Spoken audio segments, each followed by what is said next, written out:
Hi hello welcome to our channel.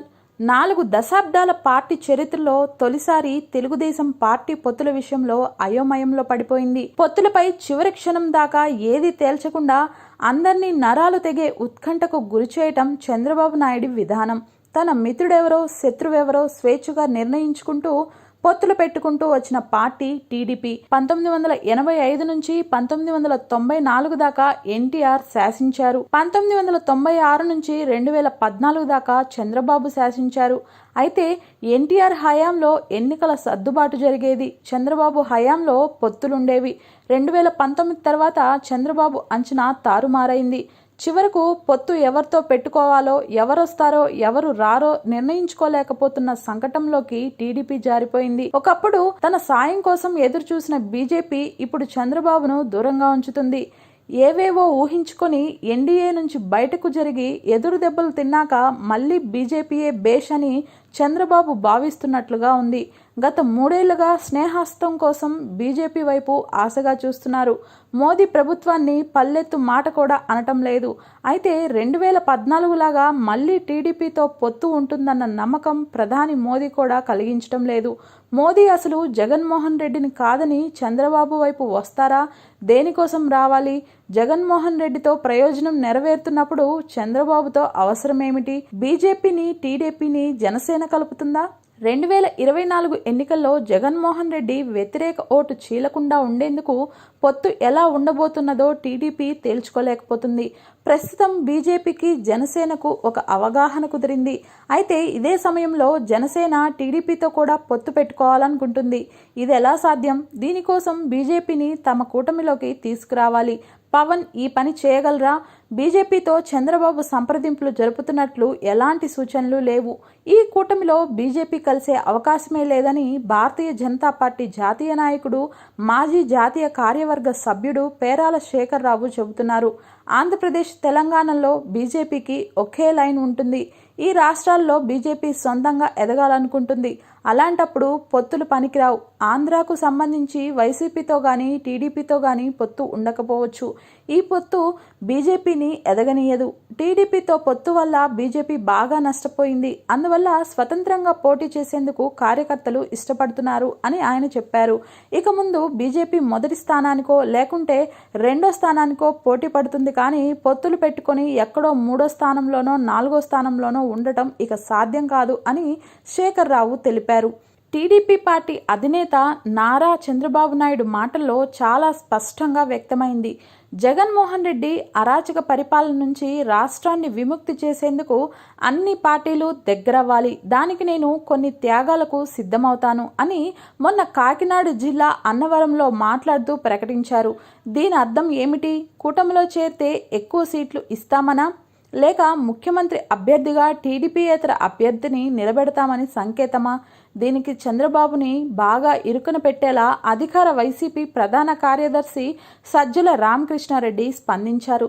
Chandrababu తాను ముఖ్యమంత్రి పదవిని త్యాగం చేసి జనసేన అధినేత పవన్ కళ్యాణ్ని ముఖ్యమంత్రి అభ్యర్థి అని ప్రకటించి త్యాగనిరతి నిరూపించుకోవాలి అని సజ్జల గుచ్చుకునే వ్యాఖ్య చేశారు. ఇది సరదాగా చేసిన వ్యాఖ్య అయినా బాగా బగ్గున మండే స్వభావం ఉన్న వ్యాఖ్య కూడా.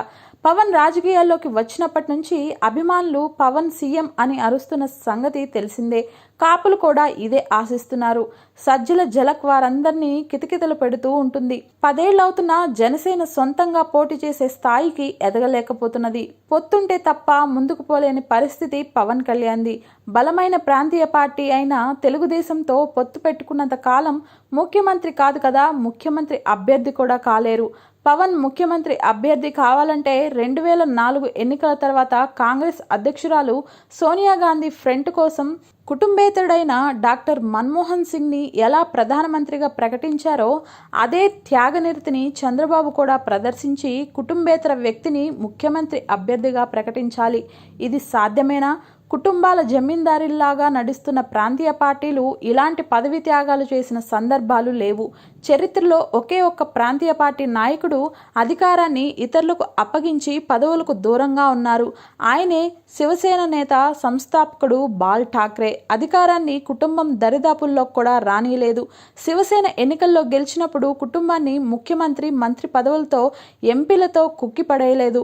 కుటుంబ సభ్యులెవ్వరికీ పార్లమెంటును పంపలేదు. ఇది తప్ప మరొక ఉదాహరణ లేదు. కాకపోతే ఒక కేసులో శిక్ష పడి జైలుకు పోతున్నప్పుడు గత్యంతరం లేక తమిళనాడు ముఖ్యమంత్రి జయలలిత తన కుటుంబ సభ్యులను కాకుండా విధేయుడైన పన్నీర్ సెల్వాన్ని ముఖ్యమంత్రి చేశారు. ప్రాంతీయ పార్టీల సంస్కృతికి భిన్నంగా ముఖ్యమంత్రి పదవికి వేరే పార్టీకి చెందిన పవన్ కళ్యాణ్ పేరును కేవలం పొత్తు కోసం చంద్రబాబు నాయుడు ప్రకటించగలరా?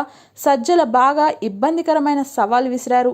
చంద్రబాబు నాయుడు ఈసారి పొత్తులకు చిత్తై సొంత రాష్ట్రంలో కింగ్ కాకుండా కింగ్ మేకర్గా మారే ఔదార్యం ప్రదర్శించగలరా? రేపు బీజేపీ పవన్ పేరుని ముఖ్యమంత్రి అభ్యర్థిగా సూచించి పొత్తుకు సై అంటే టీడీపీ ఎలా స్పందిస్తుందో ఊహించలేం. పొత్తు ఇలా ఇరకాటంలో పడేస్తుందని టీడీపీ అధినేత ఊహించి ఉండరేమో. ఆంధ్రప్రదేశ్లో కూటమి లేదా మిత్రపక్షం అనే రాజకీయ వ్యూహం తెలుగుదేశం పార్టీతో మొదలైంది. అసలు 1982లో తెలుగుదేశం పార్టీ పుట్టికే ఒక ఎన్నికల కూటమి అని, అప్పుడు చెల్లచెదురుగా ఉన్న కాంగ్రెస్ వ్యతిరేక శక్తులైన స్వతంత్ర party, Lok Dal, socialist party, తర్వాత జనతా పార్టీల మాజీ నేతల కలయికే తెలుగుదేశం రూపం తీసుకుందని హైదరాబాద్ సెంట్రల్ విశ్వవిద్యాలయంలో రాజనీతి శాస్త్ర ఆచార్యుడు ప్రొఫెసర్ కె.సి. సూరి వ్యాఖ్యానించారు. ఆంధ్రప్రదేశ్లో ఎప్పుడూ కాంగ్రెస్ వ్యతిరేక శక్తులు బలంగానే ఉండేవి. ఈ పార్టీలకు ఓట్లు సమృద్ధిగా పడుతూ ఉండేవి. తెలుగుదేశం పార్టీ పుట్టుకలో వీళ్ళందరి పాత్ర ఉంది. వారి వల్లనే టీడీపీకి విశాల పునాది ఏర్పడింది. ఎలాంటి రాజకీయ ఉద్యమ నేపథ్యం లేకుండానే 1983 అసెంబ్లీ ఎన్నికల్లో తొలిసారి పోటీ చేసి ఎన్టీఆర్ అఖండ విజయం సాధించడంలో ఈ శక్తుల పాత్ర గణనీయమైనదని ఆయన తన democratic process and electoral politics in Andhra Pradesh అనే వర్కింగ్ పేపర్లో రాసుకొచ్చారు. అందుకేనేమో టీడీపీ చరిత్రలో పొత్తుల్లేని ఎన్నికలు బాగా తక్కువ. 1984లో ఆగస్టులో ఎన్టీఆర్ ప్రభుత్వం కూలిపోయి నాదెండ్ల ప్రభుత్వం వచ్చినప్పుడు ప్రజాస్వామిక పరిరక్షణ ఉద్యమం పెద్ద ఎత్తున జరగటానికి తెలుగుదేశం పార్టీకి ఉన్న ఈ నేపథ్యమే కారణం. అప్పుడు ఎన్టీఆర్ ప్రభుత్వం పడిపోయేందుకు ఇందిరాగాంధీయే కారణమంటూ ఆమెకు వ్యతిరేకంగా CPI, CPM, BJP, Janata party వగైరా కలిసి పెద్ద ఎత్తున సేవ్ డెమోక్రసీ ఉద్యమం చేశాయి. దీంతో ఎన్టీఆర్ను మళ్లీ ముఖ్యమంత్రిగా నియమించక తప్పలేదు. దానితోనే ఆంధ్రప్రదేశ్ రాజకీయ చిత్రపటం పూర్తిగా మారిపోయింది. ఈ ఉద్యమంలో పాల్గొన్న కాంగ్రెస్ వ్యతిరేక శక్తులన్నింటినీ ఆయన మిత్రపక్షాలు అని పిలుస్తూ వాటిని ఎన్నికల్లో సీట్లు కేటాయిస్తూ వచ్చారు. అలా ఆంధ్రప్రదేశ్లో కాంగ్రెస్ వ్యతిరేక శక్తులు దగ్గరయ్యాయని సిపిఐ జాతీయ కార్యదర్శి నారాయణ అన్నారు. ఈ సేవ్ డెమోక్రసీ ఉద్యమంతో ఆంధ్రప్రదేశ్లో రాజకీయ మిత్రపక్ష అధ్యయనం మొదలైంది. అంతవరకు ఆంధ్రాలో కూటమి రాజకీయాలే లేవని చెప్పాలి. అవసరమూ రాలేదు. 1983లో ఎన్నికల్లో కూడా రాష్ట్రంలో పార్టీలేవి కలిసి కూటమిగా పోటీ చేయలేదు, అవగాహన కుదుర్చుకోలేదు. టీడీపీ, కాంగ్రెస్, వామపక్షాలు, బీజేపీ, జనతా పార్టీలు కూడా విడివిడిగానే పోటీ చేశాయి. టీడీపీ 201 సీట్లు గెలుచుకుంది. కాంగ్రెస్కు 60 సీట్లు దక్కాయి. అప్పుడు సిపిఐకి 6, సిపిఎంకి 5, బీజేపీకి 3, జనతా పార్టీకి 1 సీటు దక్కాయి. 1985 మార్చి నాటికి కాంగ్రెస్ వ్యతిరేక పార్టీలన్నీ టీడీపీ దోస్తులయ్యాయి. ఆ అసెంబ్లీ మధ్యంతర ఎన్నికల్లో ఎన్టీఆర్ మిత్ర ప్రతిపక్షాలను అక్కున చేర్చుకునేందుకు సీట్లు కేటాయించారు. దీనిని పొత్తు అనలేం. ఎందుకంటే ఈ పార్టీలకు ప్రభుత్వంలో భాగస్వామ్యం లేదు. అప్పుడు టీడీపీకి 202 సీట్లు వచ్చాయి. మిత్ర ప్రతిపక్షాల వాటా గణనీయంగా పెరిగి 33 సీట్లకు చేరింది. ఇందులో సిపిఐకి 11, సిపిఎంకు 11, బీజేపీకి 8, జనతా పార్టీకి 3 సీట్లు ఉన్నాయి. ఆంధ్రప్రదేశ్లో ఇది తొలి కాంగ్రెస్ వ్యతిరేక కలయిక. వామపక్షాల స్నేహం వల్ల ఎన్టీ రామారావుకు పేదల పక్షపాతిగా పేరొచ్చింది. భారతీయ జనతా పార్టీ వల్ల అగ్రకులాల మద్దతు బాగా లభించింది. జనతా పార్టీ వల్ల మధ్యతరగతి ప్రజలు దగ్గరయ్యారు. తర్వాత 1989 అసెంబ్లీ ఎన్నికల్లో తెలుగుదేశం పార్టీ ఓడిపోయింది. అప్పుడు ఎన్టీఆర్ బలం 74కు పడిపోతే కాంగ్రెస్ పార్టీ శక్తి అమాంతం 181కి పెరిగింది. మిత్రపక్షాల్లో సిపిఐకి 8, సిపిఎంకు 6, బీజేపీకి 5, జనతా పార్టీకి 1 సీటు మాత్రమే వచ్చాయి. ఈ ఓటమితో ఎన్టీఆర్ కుంగిపోయి మిత్రపక్షాలను వదిలేయలేదు. ఆయన రాజకీయ స్నేహానికి బాగా గౌరవం ఇచ్చారనే చెప్పాలి. 1994 ఎన్నికల్లో ఇదే స్నేహబంధంతో ఎన్నికల్లో పోటీ చేసి 216 సీట్లు సీట్లతో ఎన్టీఆర్ అఖండ విజయం సాధించారు. టీడీపీ మిత్రపక్షాలుగా ఉన్న వామపక్షాల బలము బాగా మెరుగుపడింది. సిపిఐ 19 స్థానాల్లో గెలిస్తే సిపిఎం 15 స్థానాలు సాధించింది. ఆ ఏడాది బీజేపీ స్వతంత్రంగా 280 స్థానాల్లో పోటీ చేసింది. కానీ గెలుచుకున్నది 6 స్థానాలే. 1995లో ఎన్టీఆర్ మీద తిరుగుబాటు చేసి చంద్రబాబు అధికారంలోకి రావడంతో తెలుగుదేశం పార్టీ రాజకీయ స్నేహాల అర్థం కూడా మారిపోయింది. కొద్ది రోజులు యునైటెడ్ ఫ్రంట్ అంటూ కాంగ్రెస్కు బీజేపీకి దూరంగా ఉన్న దేవగౌడ్, ఐకే గుజ్రాల సారథ్యంలో యూఎఫ్ ప్రభుత్వాలు ఎక్కువ కాలం మనలేకపోవడంతో చంద్రబాబు రాజకీయ వ్యూహం మార్చుకోవాల్సి వచ్చింది. రాజకీయాల్లో స్నేహం కంటే ప్రయోజనం ముఖ్యమని భావించారు. 1998 లోక్సభ ఎన్నికల తర్వాత ఆయన దీన్ని ఆచరణలో పెట్టారు. 1999 ఎన్నికల నాటికి ఆయన పూర్తిగా మారిపోయారు. అదే సమయంలో కేంద్రంలో బీజేపీ బలపట్టం మొదలైంది. 1995 తిరుగుబాటు తర్వాత ఆయన ఎన్టీఆర్ ముద్ర నుంచి బయటపడాలనుకున్నారు. దీనికోసం ఎన్టీఆర్ సంక్షేమ మార్గం వదిలేసి సంస్కరణల మార్గం పట్టారు. ఈ సంస్కరణలతో ఆంధ్రప్రదేశ్ను ప్రపంచ బ్యాంకు, ఐఎంఎఫ్ల ప్రయోగశాలకు మార్చేశారని వామపక్షాలు విమర్శించాయి. దీనికి ఏ ఇజం లేదు, కమ్యూనిజం చచ్చిపోయింది అని చంద్రబాబు స్పందించారు. ఈ ఘర్షణలో వామపక్షాలు చంద్రబాబు నుంచి పక్కకు జరిగాయి. ఈ వివాదం నడుస్తున్నప్పుడే 1998 లోక్సభ ఎన్నికలొచ్చాయి. ఆ ఎన్నికల్లో టీడీపీకి 32% ఓట్లు వస్తే బీజేపీకి 18% ఓట్లు పోలయ్యాయి. కాంగ్రెస్కు 22 స్థానాలు వచ్చాయి. 10 స్థానాల్లో బీజేపీ 2వ స్థానంలో లేదా 3వ స్థానంలో ఉంది. వామపక్షాల ఓట్లు 5.5% పడిపోయాయి. కాపులు, గ్రామీణ ప్రాంతాల యువకులు, వెనుకబడిన వర్గాల ప్రజలు టీడీపీ నుంచి బీజేపీ వైపు వెళ్తున్నారనే ఆందోళన టీడీపీలో మొదలైంది. 1998 లోక్సభ ఎన్నికల ఫలితాల్లో జడిసి అంతవరకే తానే నాయకత్వం వహిస్తూ వచ్చిన థర్డ్ ఫ్రంట్ను చంద్రబాబు వదిలేసుకున్నారనేందుకు వెనుకాడలేదు. బీజేపీ దారి పట్టాలనే నిర్ణయించుకున్నారు. కాంగ్రెస్ను అడ్డుకునేందుకే తాను వాజ్పేయి ప్రభుత్వాన్ని బయట నుంచి మద్దతిస్తున్నానని బాణీ మార్చి ఎన్డీఏకు దగ్గరయ్యారు. బీజేపీతో కలిసి 1999 ఎన్నికల్లో పోటీ చేశారు. టీడీపీకి ఇదే తొలి ఎన్నికల పొత్తు. టీడీపీ బీజేపీ పొత్తు విజయవంతమైంది. 42 లోక్సభ స్థానాల్లో టీడీపీకి 29, బీజేపీకి 7 స్థానాలు వచ్చాయి. కాంగ్రెస్కు కేవలం 5 స్థానాలే వచ్చాయి. ఇక అసెంబ్లీ ఫలితాల విషయానికి వస్తే టీడీపీకి 180 స్థానాలు దక్కాయి. భారతీయ జనతా పార్టీ బలం 12కు పెరిగింది.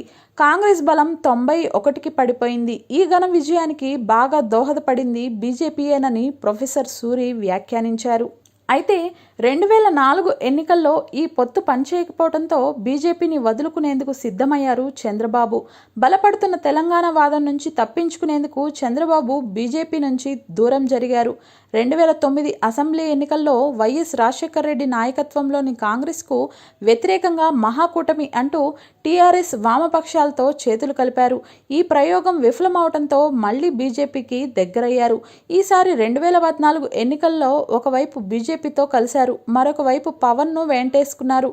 మోదీతో కలిసి ప్రచారం చేశారు, గెలిచారు. 2019 లోపు మళ్లీ ఆయనలో మార్పు వచ్చింది. ఆంధ్రప్రదేశ్కు ప్రత్యేక హోదా తేలేదని జగన్ ఉధృతంగా క్యాంపెయిన్ చేయడంతో చంద్రబాబు కూడా కేంద్రం మీద నిరసన తెలుపుతూ మోదీ మంత్రివర్గం నుంచి, ఎన్డీఏ నుంచి వైదొలగాల్సి వచ్చింది. అదే సమయంలో కేంద్రంలో మోదీ బలహీనపడుతున్నారని భావించి కాంగ్రెస్తో చేతులు కలిపారు. తెలంగాణలో కాంగ్రెస్తో కలిసి ప్రచారం చేశారు. ఇది బెడిసికొట్టింది. ఇప్పుడు ఆయన మళ్లీ బీజేపీ వైపు చూస్తున్నారు. జగన్మోహన్ రెడ్డికి వ్యతిరేకంగా ఫ్రంట్ కట్టాలనుకుంటున్న టీడీపీ, జనసేనలతో బీజేపీ కలిసే అవకాశాలున్నాయని రాజకీయ విశ్లేషకుడు గోసాల ప్రసాద్ అన్నారు. బీజేపీ, టీడీపీ, జనసేన కలిస్తే ఫలితాలు 2014 లాగా ఉంటాయి. ఇప్పటిదాకా దీని మీద బీజేపీ నుంచి ఎలాంటి సంకేతాలు లేవు. పార్టీలోని ఒక వర్గం టీడీపీతో వెళ్లాలని భావిస్తూ ఉంది. ఒకవేళ టీడీపీ జనసేనతో కలిసేందుకు బీజేపీ రాకపోతే బీజేపీకి జనసేన గుడ్ బై చెప్పవచ్చు. ఈ ఫ్రంట్లోకి వామపక్షాలు వచ్చి చేరవచ్చు. రాష్ట్రపతి ఎన్నికల తర్వాత ఈ విషయం మీద క్లారిటీ రావచ్చు అని ప్రసాద్ అన్నారు. టీడీపీతో కలుస్తామన్న సంకేతం బీజేపీ ఇవ్వటం లేదు. బీజేపీ జగన్ వ్యతిరేక కూటమిలో చేరకపోతే మరో దారేది? బీజేపీ నుంచి పవన్ని బయటకు తీసుకువచ్చి వామపక్షాలతో కలిసి థర్డ్ ఫ్రంట్ కట్టటమా? దీనికి పవన్ సిద్ధపడతారా? అప్పుడేమైనా పవనే ముఖ్యమంత్రి అభ్యర్థి అని ప్రకటిస్తారా? ఏమవుతుందో చూద్దాం.